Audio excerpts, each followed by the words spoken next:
ਜ਼ਹਿਰੀਲੀ ਸ਼ਰਾਬ ਮਾਮਲੇ ਨੂੰ ਲੈ ਕੇ ਮੰਗਲਵਾਰ ਵਿਧਾਨ ਸਭਾ ਵਿੱਚ ਸ਼ਰਾਬ ਦੇ ਸੇਵਨ ਨਾਲ ਮੌਤ ਹੋਣ ਤੇ ਦੋਸ਼ੀਆਂ ਨੂੰ ਫਾਂਸੀ ਅਤੇ 20 ਲੱਖ ਤੱਕ ਦੇ ਜੁਰਮਾਨੇ ਵਾਲਾ ਬਿੱਲ ਪਾਸ। ਭਰਤੀ ਨਵੇਂ ਟੀਚਰਾਂ ਦਾ ਪ੍ਰੋਬੇਸ਼ਨ ਪੀਰੀਅਡ ਵਧਾਉਣ ਅਤੇ ਉਹਨਾਂ ਨੂੰ ਬਾਰਡਰ ਜ਼ਿਲ੍ਹਿਆਂ ਵਿੱਚ ਤਾਇਨਾਤ ਕਰਨ ਦਾ ਬਿੱਲ ਹੋਇਆ ਪਾਸ। ਆਮ ਆਦਮੀ ਪਾਰਟੀ ਨੇ ਕੀਤਾ ਵਿਰੋਧ। ਵਿਧਾਨ ਸਭਾ 'ਚ ਮਨਰੇਗਾ ਕਰਮਚਾਰੀਆਂ ਨੂੰ ਪੱਕਾ ਕਰਨ ਦਾ ਮੁੱਦਾ ਉੱਠਿਆ ਤਾਂ ਸਰਕਾਰ ਨੇ ਦਿੱਤਾ ਕੋਰਾ ਜਵਾਬ। ਐਮਐਲਏ ਸੁਖਪਾਲ ਖਹਿਰਾ ਦੇ ਵੱਖ-ਵੱਖ ਘਰਾਂ ਵਿੱਚ ਈਡੀ ਦੀ ਛਾਪੇਮਾਰੀ। ਖਹਿਰਾ ਦਾ ਬਿਆਨ, ਉਹਨਾਂ ਦੀ ਆਵਾਜ਼ ਦਬਾਉਣ ਲਈ ਕੀਤਾ ਜਾ ਰਿਹਾ ਈਡੀ ਦਾ ਇਸਤੇਮਾਲ। ਜ਼ਹਿਰੀਲੀ ਸ਼ਰਾਬ ਦੇ ਮਾਮਲੇ ਨੂੰ ਲੈ ਕੇ ਵਿਰੋਧੀ ਧਿਰਾਂ ਵੱਲੋਂ ਕਈ ਵਾਰ ਪੰਜਾਬ ਦੀ ਮੌਜੂਦਾ ਸਰਕਾਰ ਉੱਪਰ ਦੋਸ਼ ਲਗਾਏ। ਦੋਸ਼ੀਆਂ ਨੂੰ ਸਜ਼ਾ ਮਿਲਣ ਦੀ ਮੰਗ ਨੂੰ ਲੈ ਕੇ ਮੰਗਲਵਾਰ ਵਿਧਾਨ ਸਭਾ ਵਿੱਚ ਜ਼ਹਿਰੀਲੀ ਸ਼ਰਾਬ ਦੇ ਸੇਵਨ ਨਾਲ ਮੌਤ ਹੋਣ ਤੇ ਦੋਸ਼ੀਆਂ ਨੂੰ ਫਾਂਸੀ ਅਤੇ 20 ਲੱਖ ਤੱਕ ਦੇ ਜੁਰਮਾਨੇ ਵਾਲਾ ਬਿੱਲ ਪਾਸ ਕੀਤਾ ਗਿਆ ਹੈ। ਜ਼ਹਿਰੀਲੀ ਸ਼ਰਾਬ ਨੂੰ ਲੈ ਕੇ ਮੰਗਲਵਾਰ ਨੂੰ ਵਿਧਾਨ ਸਭਾ ਦੇ ਵਿੱਚ ਇੱਕ ਨਵਾਂ ਐਕਟ ਪਾਸ ਕੀਤਾ ਗਿਆ। ਪੰਜਾਬ ਵਿਧਾਨ ਸਭਾ ਵਿੱਚ ਮੰਗਲਵਾਰ ਨੂੰ ਪੰਜਾਬ ਆਬਕਾਰੀ ਐਕਟ 1914 ਵਿੱਚ ਧਾਰਾ 61A ਦਰਜ ਕਰਨ ਅਤੇ ਧਾਰਾ 61 ਅਤੇ 63 ਵਿੱਚ ਸੋਧ ਬਿੱਲ ਪਾਸ ਹੋਇਆ, ਜਿਸ ਵਿੱਚ ਕਿਹਾ ਗਿਆ ਹੈ ਕਿ ਜ਼ਹਿਰੀਲੀ ਸ਼ਰਾਬ ਨਾਲ ਮੌਤ ਹੋਣ ਤੇ ਦੋਸ਼ੀਆਂ ਨੂੰ ਫਾਂਸੀ ਦੀ ਸਜ਼ਾ ਮਿਲੇਗੀ ਅਤੇ 20 ਲੱਖ ਰੁਪਏ ਦਾ ਜੁਰਮਾਨਾ ਹੋ ਸਕਦਾ ਹੈ। ਪੰਜਾਬ ਆਬਕਾਰੀ ਐਕਟ 1914 ਵਿੱਚ ਇਸ ਦੀ ਉਪਧਾਰਾ ਦੇ ਤੌਰ ਤੇ ਨਵੀਂ ਧਾਰਾ 61A ਸ਼ਾਮਿਲ ਕੀਤੀ ਗਈ ਹੈ, ਜਿਸ ਵਿੱਚ ਇਹ ਵਿਵਸਥਾ ਹੈ ਕਿ ਜੋ ਵਿਅਕਤੀ ਉਸ ਦੁਆਰਾ ਤਿਆਰ ਕੀਤੀ ਗਈ ਅਤੇ ਵੇਚੀ ਗਈ ਸ਼ਰਾਬ ਵਿੱਚ ਕਿਸੇ ਪ੍ਰਕਾਰ ਦੇ ਹਾਨੀਕਾਰਕ ਜਾਂ ਵਿਸ਼ੇਸ਼ ਪਦਾਰਥ ਜਿਸ ਨਾਲ ਕਿਸੇ ਦੀ ਮੌਤ ਜਾਂ ਗੰਭੀਰ ਬਿਮਾਰੀ ਹੋ ਸਕਦੀ ਹੈ, ਉਸ ਤੱਕ ਮਿਲਣਾ ਜਾਂ ਮਿਲਾਉਣ ਵਾਲੇ ਨੂੰ ਵੀ ਸਜ਼ਾ ਮਿਲੇਗੀ। ਵਿਅਕਤੀ ਦੀ ਮੌਤ ਹੋਣ ਦੀ ਸੂਰਤ ਵਿੱਚ ਅਜਿਹੇ ਦੋਸ਼ੀ ਨੂੰ ਮੌਤ ਜਾਂ ਉਮਰ ਕੈਦ ਦੀ ਸਜ਼ਾ ਮਿਲੇਗੀ ਅਤੇ 20 ਲੱਖ ਤੱਕ ਦਾ ਜੁਰਮਾਨਾ ਲੱਗੇਗਾ। ਅਪਾਹਿਜ ਜਾਂ ਗੰਭੀਰ ਸਥਿਤੀ ਵਿੱਚ ਦੋਸ਼ੀ ਨੂੰ ਘੱਟੋ-ਘੱਟ 6 ਸਾਲ ਤੋਂ ਉਮਰ ਕੈਦ ਤੱਕ ਦੀ ਸਜ਼ਾ ਅਤੇ 10 ਲੱਖ ਰੁਪਏ ਤੱਕ ਦਾ ਜੁਰਮਾਨਾ ਲਗਾਇਆ ਜਾ ਸਕਦਾ ਹੈ। ਇਸੇ ਤਰ੍ਹਾਂ ਹੋਰ ਪ੍ਰਕਾਰ ਦਾ ਨੁਕਸਾਨ ਪਹੁੰਚਾਉਣ ਤੇ ਦੋਸ਼ੀ ਨੂੰ 1 ਸਾਲ ਦੀ ਕੈਦ ਅਤੇ 5 ਲੱਖ ਰੁਪਏ ਤੱਕ ਦਾ ਜੁਰਮਾਨਾ ਲੱਗੇਗਾ। ਇਸ ਦੇ ਨਾਲ ਹੀ ਸ਼ਰਾਬ ਤਿਆਰ ਕਰਨ ਵਾਲੇ ਅਤੇ ਵੇਚਣ ਵਾਲੇ ਵਿਅਕਤੀ ਤੋਂ ਪੀੜਤ ਦੇ ਪਰਿਵਾਰਾਂ ਨੂੰ ਮੁਆਵਜ਼ਾ ਦਿਵਾਉਣ ਦੀ ਵਿਵਸਥਾ ਤਿਆਰ ਕੀਤੀ ਗਈ ਹੈ। ਧਾਰਾ 61A ਦੇ ਅਨੁਸਾਰ ਜੇਕਰ ਕੋਰਟ ਨੂੰ ਲੱਗਦਾ ਹੈ ਕਿ ਵਿਅਕਤੀ ਦੀ ਮੌਤ ਜਾਂ ਗੰਭੀਰ ਹਾਲਤ ਕਿਸੇ ਜਗ੍ਹਾ ਵੇਚੀ ਗਈ ਸ਼ਰਾਬ ਦੇ ਸੇਵਨ ਨਾਲ ਹੋਈ ਹੈ ਤਾਂ ਕੋਰਟ ਸ਼ਰਾਬ ਦੇ ਨਿਰਮਾਤਾ ਅਤੇ ਵਿਕਰੇਤਾ, ਚਾਹੇ ਉਸਨੇ ਅਪਰਾਧ ਦੇ ਲਈ ਦੋਸ਼ੀ ਠਹਿਰਾਇਆ ਗਿਆ ਹੋਵੇ ਜਾਂ ਨਾ, ਨੂੰ ਮੁਆਵਜ਼ੇ ਦੇ ਤੌਰ ਤੇ ਹਰੇਕ ਮ੍ਰਿਤਕ ਦੇ ਕਾਨੂੰਨੀ ਵਾਰਿਸਾਂ ਨੂੰ ਘੱਟੋ-ਘੱਟ 5 ਲੱਖ ਰੁਪਏ ਜਾਂ ਗੰਭੀਰ ਨੁਕਸਾਨ ਦੇ ਮਾਮਲੇ ਦੇ ਵਿੱਚ ਪੀੜਤ ਨੂੰ ਘੱਟੋ-ਘੱਟ 3 ਲੱਖ ਰੁਪਏ ਦੇਣੇ ਪੈਣਗੇ। ਵਿਧਾਨ ਸਭਾ ਵਿੱਚ ਮੰਗਲਵਾਰ ਨੂੰ 7 ਬਿੱਲ ਪਾਸ ਕੀਤੇ ਗਏ, ਜਿਨ੍ਹਾਂ ਵਿੱਚ ਭਰਤੀ ਨਵੇਂ ਟੀਚਰਾਂ ਦਾ ਪ੍ਰੋਬੇਸ਼ਨ ਪੀਰੀਅਡ ਵਧਾਉਣ ਅਤੇ ਉਹਨਾਂ ਨੂੰ ਬਾਰਡਰ ਜ਼ਿਲ੍ਹਿਆਂ ਵਿੱਚ ਤਾਇਨਾਤ ਕਰਨ ਦਾ ਬਿੱਲ ਪਾਸ ਕੀਤਾ ਗਿਆ, ਜਿਸ ਦਾ ਵਿਰੋਧ ਆਮ ਆਦਮੀ ਪਾਰਟੀ ਵੱਲੋਂ ਕੀਤਾ ਗਿਆ ਤਾਂ ਸਪੀਕਰ ਵੱਲੋਂ ਸਦਨ ਦੀ ਕਾਰਵਾਈ ਅਗਲੇ ਦਿਨ ਤੱਕ ਮੁਲਤਵੀ ਕਰ ਦਿੱਤੀ ਗਈ। ਪੰਜਾਬ ਵਿਧਾਨ ਸਭਾ ਵਿੱਚ ਮੰਗਲਵਾਰ ਨੂੰ ਬਾਰਡਰ ਜ਼ਿਲ੍ਹਿਆਂ ਵਿੱਚ ਟੀਚਰਾਂ ਦੀ ਤਾਇਨਾਤੀ ਸੰਬੰਧੀ ਲਿਆਏ ਗਏ ਪੰਜਾਬ ਐਜੂਕੇਸ਼ਨ ਬਿੱਲ 2021 ਨੂੰ ਆਮ ਆਦਮੀ ਪਾਰਟੀ ਦੇ ਵਿਰੋਧ ਤੋਂ ਬਾਅਦ ਵੀ ਪਾਸ ਕਰ ਦਿੱਤਾ ਗਿਆ। ਇਸ ਦੇ ਨਾਲ ਹੀ ਸਦਨ ਵਿੱਚ ਹੋਰ 7 ਬਿੱਲਾਂ ਨੂੰ ਮਨਜ਼ੂਰੀ ਦਿੱਤੀ ਗਈ। ਮੰਗਲਵਾਰ ਨੂੰ ਸਪੀਕਰ ਰਾਣਾ KP ਸਿੰਘ ਦੀ ਅਗਵਾਈ ਵਿੱਚ ਬਜਟ ਸੈਸ਼ਨ ਦੇ ਦੌਰਾਨ ਕੁੱਲ 8 ਮਹੱਤਵਪੂਰਨ ਬਿੱਲ ਪਾਸ ਕੀਤੇ ਗਏ। ਸਿੱਖਿਆ ਮੰਤਰੀ ਵਿਜੇ ਇੰਦਰ ਸਿੰਗਲਾ ਵੱਲੋਂ ਜਦੋਂ ਸਦਨ ਦੇ ਵਿੱਚ ਪੰਜਾਬ ਐਜੂਕੇਸ਼ਨ ਬਿੱਲ 2021 ਪੇਸ਼ ਕੀਤਾ ਗਿਆ ਤਾਂ ਆਪ ਦੇ ਵਿਧਾਇਕਾਂ ਨੇ ਇਸ ਵਿੱਚ ਸੁਧਾਰ ਦੀ ਮੰਗ ਕੀਤੀ। ਇਸ ਦੇ ਨਾਲ ਹੀ ਆਪ ਵਿਧਾਇਕਾਂ ਨੇ ਬਿੱਲ ਦੇ ਉਸ ਪ੍ਰਾਵਧਾਨ ਦਾ ਵਿਰੋਧ ਕੀਤਾ ਜਿਸ ਵਿੱਚ ਭਰਤੀ ਨਵੇਂ ਟੀਚਰਾਂ ਦਾ ਪ੍ਰੋਬੇਸ਼ਨ ਪੀਰੀਅਡ 3 ਸਾਲ ਤੋਂ ਵਧਾ ਕੇ 4 ਸਾਲ ਕਰਨ ਅਤੇ ਨਵੇਂ ਭਰਤੀ ਟੀਚਰਾਂ ਨੂੰ ਬਾਰਡਰ ਜ਼ਿਲ੍ਹਿਆਂ ਵਿੱਚ ਤਾਇਨਾਤ ਕਰਨ ਦੀ ਗੱਲ ਆਖੀ ਗਈ। ਆਪ ਵਿਧਾਇਕ ਬਿੱਲ ਨੂੰ ਸਦਨ ਵਿੱਚ ਰੋਕਣ ਦੀ ਮੰਗ ਕਰਦੇ ਹੋਏ ਵੇਲ ਵਿੱਚ ਪਹੁੰਚ ਗਏ ਅਤੇ ਸਰਕਾਰ ਦੇ ਖਿਲਾਫ ਨਾਅਰੇਬਾਜ਼ੀ ਸ਼ੁਰੂ ਕਰਤੀ। ਇਸ ਦੇ ਬਾਅਦ ਵੀ ਬਿੱਲ ਪਾਸ ਕਰਨ ਦੇ ਵਿਰੋਧ ਵਿੱਚ ਆਪ ਨੇ ਸਦਨ ਦਾ ਵਾਕਆਊਟ ਕਰਨ ਦੀ ਕੋਸ਼ਿਸ਼ ਕੀਤੀ ਤਾਂ ਸਪੀਕਰ ਨੇ ਸਦਨ ਦੀ ਕਾਰਵਾਈ ਨੂੰ ਬੁੱਧਵਾਰ ਤੱਕ ਮੁਲਤਵੀ ਕਰ ਦਿੱਤਾ। ਮਨਰੇਗਾ ਕਰਮਚਾਰੀਆਂ ਨੂੰ ਪੱਕਾ ਕਰਨ ਦਾ ਮੁੱਦਾ ਆਮ ਆਦਮੀ ਪਾਰਟੀ ਦੇ ਨੇਤਾ ਅਮਨ ਅਰੋੜਾ ਨੇ ਵਿਧਾਨ ਸਭਾ ਵਿੱਚ ਚੁੱਕਿਆ ਤਾਂ ਇਸ ਦਾ ਜਵਾਬ ਦਿੰਦੇ ਹੋਏ ਗ੍ਰਾਮੀਣ ਵਿਕਾਸ ਅਤੇ ਪੰਚਾਇਤ ਮੰਤਰੀ ਤ੍ਰਿਪਤ ਰਜਿੰਦਰ ਬਾਜਵਾ ਨੇ ਜਵਾਬ ਦਿੱਤਾ ਕਿ ਸਰਕਾਰ ਦੇ ਕੱਚੇ ਕਰਮਚਾਰੀਆਂ ਨੂੰ ਪੱਕਾ ਕਰਨ ਦਾ ਵਾਅਦਾ ਕਦੇ ਵੀ ਨਹੀਂ ਕੀਤਾ ਅਤੇ ਕਰਮਚਾਰੀ ਸਾਲ 2009 ਮਨਰੇਗਾ ਸਕੀਮ ਤਹਿਤ ਠੇਕੇ ਤੇ ਕੰਮ ਕਰ ਰਹੇ ਨੇ।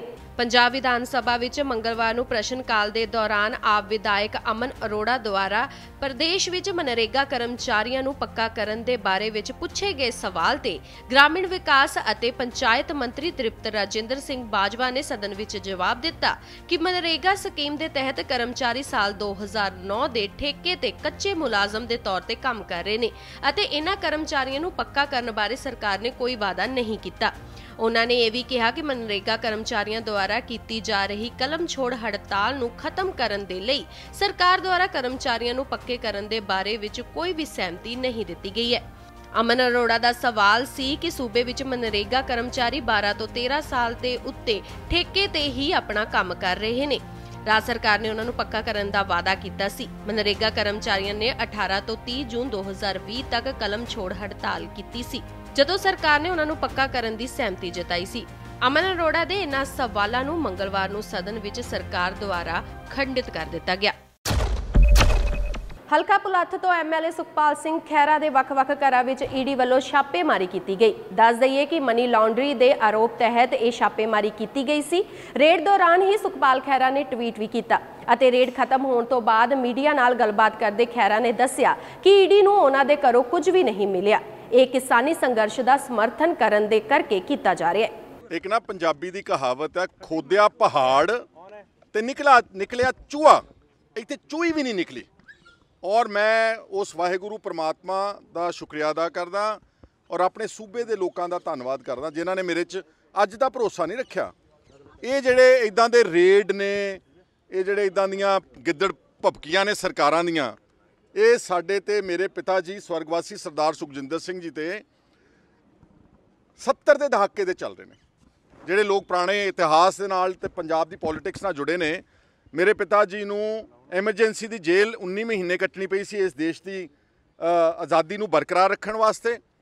ਔਰ ਉਸ ਤੋਂ ਬਾਅਦ ਨੈਸ਼ਨਲ ਸਿਕਿਉਰਿਟੀ ਐਕਟ NSA ਦੇ ਤਹਿਤ ਇਸ ਦੇਸ਼ ਦੀਆਂ ਦੂਰ ਦੁਰਾਡੇ ਜੇਲ੍ਹਾਂ ਉੜੀਸਾ ਕਿਉਂਜੌਰ, ਅਗਰਤਲਾ ਇਨ ਤ੍ਰਿਪੁਰਾ ਔਰ ਫਤਿਹਪੁਰ ਸਿਕਰੀ ਉੱਤਰ ਪ੍ਰਦੇਸ਼, ਹਜ਼ਾਰੀਬਾਗ ਬਿਹਾਰ, ਇਹ ਅਸੀਂ ਉਹਨਾਂ ਦੀ 6-6 7-7 ਸਾਲ ਦੀਆਂ ਡਿਟੈਂਸ਼ਨਸ ਸਾਡੇ ਪਰਿਵਾਰ ਨੇ ਆਪਣੇ ਪਿੰਡੇ ਦੇ ਉੱਤੇ ਹੰਡਾਈਆਂ ਨੇ। ਇਸ ਲਈ ਸਾਡੇ ਤੇ ਇਹ ਜਿਹੜੇ ਰੇਡ ਤੇ ਆ ਧਮਕੀਆਂ ਤੇ ਡਰਾਵੇ ਇਹ ਕੱਖ ਵੀ ਨਹੀਂ। ਹੁਣ ਮੈਂ ਤੁਹਾਨੂੰ ਡਿਟੇਲ ਦੱਸਣਾ ਚਾਹੁੰਦਾ ਕਿ ਇਹ ਜਿਹੜਾ ਰੇਡ ਆ ਇਹ ਕਿਉਂ ਹੋ ਰਿਹਾ ਵਾ। ਇਹ ਰੇਡ ਇਸ ਲਈ ਹੋ ਰਿਹਾ ਵਾ ਕਿਉਂਕਿ ਮੈਂ ਪਿਛਲੇ ਕਾਫੀ ਅਰਸੇ ਤੋਂ, ਬਲਕਿ ਅਸੀਂ ਸਾਰੇ ਜਿਹੜੇ ਸਾਡੇ ਨਾਲ ਸਤਿਕਾਰਯੋਗ MLAs ਨੇ, ਅਸੀਂ ਸਾਰਿਆਂ ਨੇ ਬੜੇ ਡਟ ਕੇ ਕਿਸਾਨ ਅੰਦੋਲਨ ਦੀ ਹਮਾਇਤ ਕੀਤੀ ਆ। ਨਵਰੀਤ ਸਿੰਘ ਕਤਲकांड ਦਿੱਲੀ ਪੁਲਿਸ ਦੇ ਖਿਲਾਫ ਡਟ ਕੇ ਚੱਕਿਆ ਵਾ। ਜੋ ਵੀ ਸਾਡੇ ਕੋਲ ਸੋਸ਼ਲ ਮੀਡੀਆ ਦੇ ਉੱਤੇ ਸ਼ਕਤੀ ਸੀਗੀ ਉਹ BJP ਦੀ ਸਰਕਾਰ ਦੇ ਖਿਲਾਫ ਅਸੀਂ ਆਪਣੀ ਆਵਾਜ਼ ਪੂਰੀ ਬੁਲੰਦ ਕੀਤੀ ਆ। ਜਿਸ ਤਰ੍ਹਾਂ ਗਵਰਨਮੈਂਟ ਅੱਜ ਦੇਸ਼ ਦੇ ਵਿੱਚ ਹਿਊਮਨ ਰਾਈਟ ਐਕਟਿਵਿਸਟ ਦੀ, ਜਿਹੜੇ ਲੋਕ ਸੈਲੀਬ੍ਰਿਟੀਜ਼ ਨੇ ਜਿਹੜੇ ਕਿਸਾਨ ਅੰਦੋਲਨ ਦੇ ਹੱਕ ਵਿੱਚ ਬੋਲਦੇ ਨੇ, ਜਾਂ ਜਿਹੜੇ ਕੁਝ ਇੰਡੀਪੈਂਡੈਂਟ ਵੌਇਸਿਸ ਨੇ, ਉਹਨਾਂ ਨੂੰ ਧਮਕਾਉਣ ਲਈ, ਉਹਨਾਂ ਦੀ ਆਵਾਜ਼ ਬੰਦ ਕਰਾਉਣ ਵਾਸਤੇ, ਉਹਨਾਂ ਨੂੰ ਇੰਟੀਮੀਡੇਟ ਤੇ ਉਹਨਾਂ ਦੀ ਆਵਾਜ਼ ਨੂੰ ਗੈਗ ਕਰਨ ਦੇ ਨਜ਼ਰੀਏ ਨਾਲ ਸਾਰੇ ਦੇਸ਼ ਵਿੱਚ ਇਸ ਵਕਤ ਇਸ ਤਰ੍ਹਾਂ ਦੇ ਰੇਡਸ ਚੱਲ ਰਹੇ ਨੇ। ਪੰਜਾਬ ਵਿਧਾਨ ਸਭਾ ਵਿੱਚ ਸਵਾਲ ਜਵਾਬ ਦੀ ਕਾਰਵਾਈ ਸ਼ੁਰੂ ਹੋਈ। ਇਸ ਵਿਚਕਾਰ ਲੋਕ ਇਨਸਾਫ ਪਾਰਟੀ ਦੇ ਵਿਧਾਇਕ ਸਿਮਰਜੀਤ ਸਿੰਘ ਬੈਂਸ ਨੇ ਸਦਨ ਵਿੱਚ EVM ਦਾ ਮੁੱਦਾ ਚੁੱਕਿਆ ਅਤੇ ਕਿਹਾ ਕਿ ਚੋਣਾਂ ਵਿੱਚ ਹੋਣ ਵਾਲੀ ਹੇਰ-ਫੇਰ ਨੂੰ ਰੋਕਿਆ ਜਾਵੇ, ਜਿਸ ਦਾ ਸਮਰਥਨ ਕਾਂਗਰਸ ਨੇਤਾ ਨਵਜੋਤ ਸਿੰਘ ਸਿੱਧੂ ਅਤੇ ਆਮ ਆਦਮੀ ਪਾਰਟੀ ਦੇ ਨੇਤਾ ਹਰਪਾਲ ਚੀਮਾ ਨੇ ਕੀਤਾ। ਕੱਲ ਪੰਜਾਬ ਦੀ ਕੈਪਟਨ ਸਰਕਾਰ ਨੇ ਆਪਣੇ ਕਾਰਜਕਾਲ ਦਾ ਆਖਰੀ ਬਜਟ ਪੇਸ਼ ਕੀਤਾ, ਜਿਸ ਤੋਂ ਬਾਅਦ ਅੱਜ ਪੰਜਾਬ ਵਿਧਾਨ ਸਭਾ ਦੇ ਬਜਟ ਇਜਲਾਸ 'ਚ ਸਵਾਲ ਜਵਾਬ ਦੀ ਕਾਰਵਾਈ ਸ਼ੁਰੂ ਹੋਈ।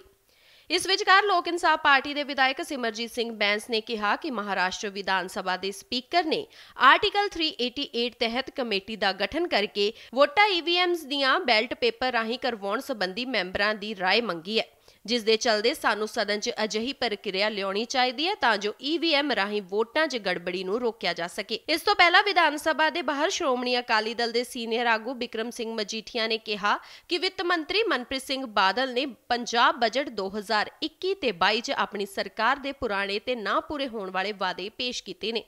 ਇਸ ਦੇ ਨਾਲ ਹੀ ਸ਼੍ਰੋਮਣੀ ਅਕਾਲੀ ਦਲ ਦੇ ਵਿਧਾਇਕ ਵੱਲੋਂ ਵਿੱਤ ਮੰਤਰੀ ਦੇ ਬਜਟ ਤੇ ਸੰਕੇਤਕ ਰੂਪ ਨਾਲ ਵਾਰ ਕਰਦੇ ਹੋਏ ਵਿਧਾਨ ਸਭਾ ਦੇ ਬਾਹਰ ਖਜ਼ਾਨਾ ਮੰਤਰੀ ਦੀਆਂ ਮਿੱਠੀਆਂ ਗੋਲੀਆਂ ਦਾ ਕਹਿ ਕੇ ਟੌਫੀਆਂ ਵੰਡੀਆਂ।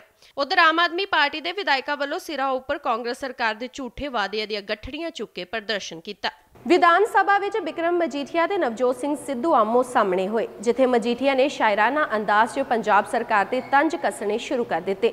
ਉੱਥੇ ਨਵਜੋਤ ਸਿੰਘ ਸਿੱਧੂ ਨੇ ਵੀ ਮਜੀਠੀਆ ਨੂੰ ਸ਼ਾਇਰੀ ਦੇ ਅੰਦਾਜ਼ ਵਿੱਚ ਹੀ ਜਵਾਬ ਦਿੱਤਾ ਤੇ ਇਸ ਤਕਰਾਰ ਦੇ ਵਿੱਚ ਦੋਨਾਂ ਨੇ ਇੱਕ ਦੂਜੇ ਤੇ ਕਾਫੀ ਨਿਸ਼ਾਨੇ ਸਾਧੇ।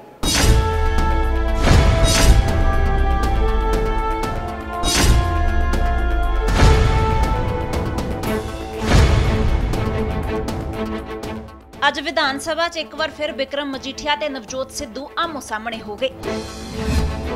ਜਦੋਂ ਬਿਕਰਮ ਮਜੀਠੀਆ ਸ਼ੇਰੋ ਸ਼ਾਇਰੀ ਦੇ ਨਾਲ ਕਾਂਗਰਸ ਪਾਰਟੀ ਤੇ ਨਿਸ਼ਾਨੇ ਸਾਧ ਰਹੇ ਸਨ ਤਾਂ ਨਵਜੋਤ ਸਿੱਧੂ ਨੇ ਵੀ ਸ਼ਾਇਰਾਨਾ ਅੰਦਾਜ਼ 'ਚ ਹੀ ਬਿਕਰਮ ਮਜੀਠੀਆ ਨੂੰ ਜਵਾਬ ਦਿੱਤਾ। ਸਦਨ 'ਚ ਤਕਰਾਰ ਦੇ ਦੌਰਾਨ ਦੋਹਾਂ ਨੇ ਇੱਕ ਦੂਜੇ ਨੂੰ ਕੀ ਕਿਹਾ, ਤੁਸੀਂ ਵੀ ਸੁਣੋ। ਕਹਿੰਦੇ ਕਿਹੜੀ ਸ਼ੈ ਦਾ ਮੁੱਲ ਘਟਾਇਆ ਏ, ਪੁੱਛੋ ਵੀ। ਕਿਹੜਾ ਵੱਖਰਾ ਤੀਰ ਚਲਾਇਆ ਏ, ਪੁੱਛੋ ਵੀ। ਜਿੰਨੇ ਵੀ ਨੇ ਬੈਠੇ ਵਿੱਚ ਅਸੈਂਬਲੀ ਦੇ ਕੋਰਾ ਲੱਠਾ ਜਿਨ੍ਹਾਂ ਨੇ ਪਾਇਆ ਏ, ਪੁੱਛੋ ਵੀ।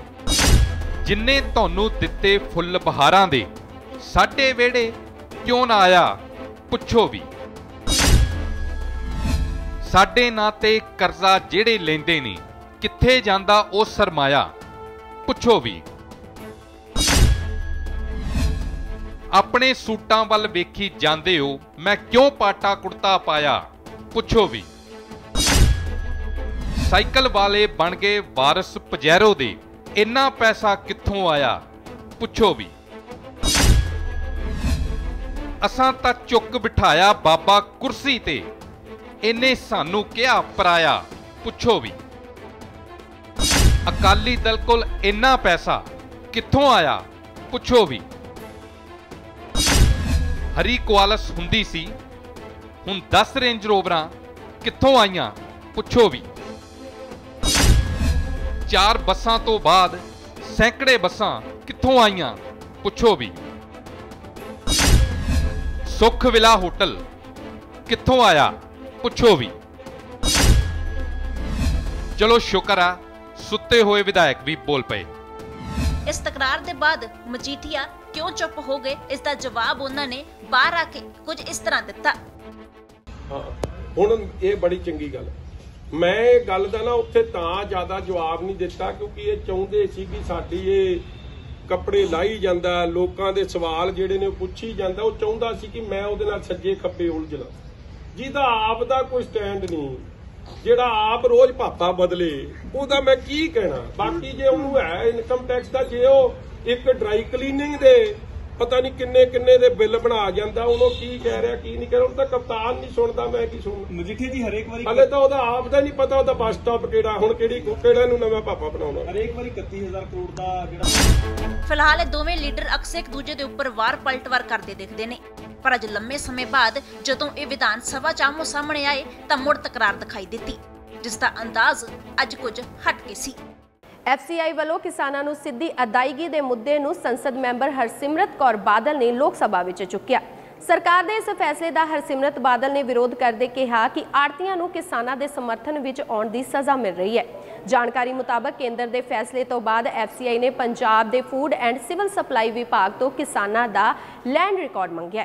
FCI ਵੱਲੋਂ ਕਿਸਾਨਾਂ ਨੂੰ ਸਿੱਧੀ ਅਦਾਇਗੀ ਦੇ ਫੈਸਲੇ ਦਾ ਮੁੱਦਾ ਅੱਜ ਲੋਕ ਸਭਾ ਦੇ ਵਿੱਚ ਗੂੰਜਿਆ। MP ਹਰਸਿਮਰਤ ਕੌਰ ਬਾਦਲ ਨੇ FCI ਦੇ ਇਸ ਫੈਸਲੇ ਤੇ ਸਵਾਲ ਵੀ ਚੁੱਕੇ ਨੇ। ਉਹਨਾਂ ਕਿਹਾ ਕਿ ਆੜ੍ਹਤੀਆਂ ਨੂੰ ਕਿਸਾਨਾਂ ਦਾ ਸਮਰਥਨ ਕਰਨ ਦੀ ਸਜ਼ਾ ਮਿਲ ਰਹੀ ਹੈ। ਪੰਜਾਬ ਵਿੱਚ ਤਾਂ ਪਹਿਲਾਂ ਹੀ APMC ਐਕਟ ਹੈ, ਜਿਸ ਵਿੱਚ ਕਿਸਾਨਾਂ ਨੂੰ ਦੋਵੇਂ ਆਪਸ਼ਨਾਂ ਦਿੱਤੀਆਂ ਗਈਆਂ ਕਿ ਉਹ ਆਪਣੀ ਮਰਜ਼ੀ ਦੇ ਨਾਲ ਆਪਣੀ ਫਸਲ ਨੂੰ ਏਜੰਟ ਜ਼ਰੀਏ ਜਾਂ ਫਿਰ ਸਿੱਧਾ ਵੇਚ ਸਕਦੇ ਨੇ, ਪਰ ਬਿਨਾਂ ਕਿਸੇ ਕਾਰਨ ਦੇ ਕੇਂਦਰ ਅਜਿਹੇ ਫੈਸਲੇ ਦੇ ਕੇ ਸੂਬਿਆਂ ਤੋਂ उन्होंने दे अधिकार खो रही है। सर, मैं पूछना चाहूंगी माननीय मंत्री जी से कि ये कह रहे हैं कि सरकार ने किसानों को एक विकल्प दिया है, लेकिन इस विकल्प के विरोध में किसान पिछले 4 महीने से बैठे हुए हैं सरहद में। आज सरकार ने एक और नया नोटिफिकेशन FCI ने निकाल दिया है कि सरकारी प्रोक्योरमेंट जो हमारे देश की, हमारे राज्य की इकोनॉमी जिस पे डिपेंडेंट है, वो सरकारी प्रोक्योरमेंट FCI उन्हीं से करेगी जो किसान अपने लैंड रिकॉर्ड्स अपलोड करेंगे। मैं उस राज्य से आती हूँ सर, जहाँ पे 40% वैसे लोग हैं जिनकी जमीनें नहीं है। कोई अपने राज्य से बाहर गया है तो अपना जमीन ठेके में दे देता है, कोई विदेश में बैठा है वो अपना जमीन ठेके में दे देता है, उसके पास जमीन नहीं है किसी जमींदार से लेके देता है। अब FCI के सर्कुलर के हिसाब से जब तक वो लैंड रिकॉर्ड अपलोड नहीं करेगा, FCI सरकारी खरीद नहीं करेगी, तो ये 40% ये बेजमीन वाले किसान कहाँ जाए? ये नई चीजें। दूसरी बात सर, ये कह रहे हैं विकल्प दिया है। हमारे स्टेट का APMC एक्ट क्लियरली 2003-13 से किसान को ये राइट देता है कि वो कमीशन एजेंट के थ्रू भेजे या डायरेक्ट भेजे। ये कहते हैं FCI एक्ट में ये कोई संशोधन नहीं करेंगे, स्टेट एक्ट है, इंटरफेयर नहीं इंफ्रास्ट्रक्चर के हर एक चीज में इंटरफेयर करके जो अच्छा खासा चल रहा है उसको तोड़ने के काम कर रहे हैं। ਦੱਸ ਦੇ ਕਿ ਕੇਂਦਰ ਦੇ ਫੈਸਲੇ ਤੋਂ ਬਾਅਦ FCI ਨੇ ਪੰਜਾਬ ਦੇ ਫੂਡ ਐਂਡ ਸਿਵਲ ਸਪਲਾਈ ਵਿਭਾਗ ਤੋਂ ਕਿਸਾਨਾਂ ਦਾ ਲੈਂਡ ਰਿਕਾਰਡ ਮੰਗਿਆ ਤਾਂ ਕਿ ਕਿਸਾਨਾਂ ਨੂੰ ਫਸਲ ਦੇ ਬਦਲੇ ਸਿੱਧੀ ਅਦਾਇਗੀ ਹੋ ਸਕੇ, ਜਿਸ ਦੇ ਚਲਦਿਆਂ ਆਰਟੀਏ ਦੀ ਵਿਚੋਲਗੀ ਖਤਮ ਹੋ ਜਾਵੇਗੀ ਅਤੇ ਕਿਸਾਨਾਂ ਨੂੰ ਉਹਨਾਂ ਦੀ ਫਸਲ ਦੀ ਰਕਮ ਸਿੱਧਾ ਉਹਨਾਂ ਦੇ ਖਾਤੇ ਵਿੱਚ ਮਿਲ ਜਾਵੇਗੀ। ਪਰ ਇਸੇ ਹੀ ਫੈਸਲੇ ਦਾ ਆੜਤੀਆਂ ਦੇ ਵੱਲੋਂ ਵਿਰੋਧ ਕੀਤਾ ਗਿਆ ਅਤੇ ਅੱਜ ਇਹੀ ਮੁੱਦਾ ਲੋਕ ਸਭਾ ਦੇ ਵਿੱਚ ਵੀ ਗੂੰਜਿਆ, ਜਿੱਥੇ MP ਹਰਸਿਮਰਤ ਕੌਰ ਬਾਦਲ ਨੇ FCI ਦੇ ਇਸ ਫੈਸਲੇ ਤੇ ਸਵਾਲ ਚੁੱਕੇ ਨੇ। ਇਹ ਸਨ ਹੁਣ ਤੱਕ ਦੀਆਂ ਖਾਸ ਖਬਰਾਂ। ਵਧੇਰੇ ਜਾਣਕਾਰੀ ਲਈ ਜੁੜੇ ਰਹੋ ਦੈਨਿਕ ਸਵੇਰਾ ਟੀਵੀ ਦੇ ਨਾਲ।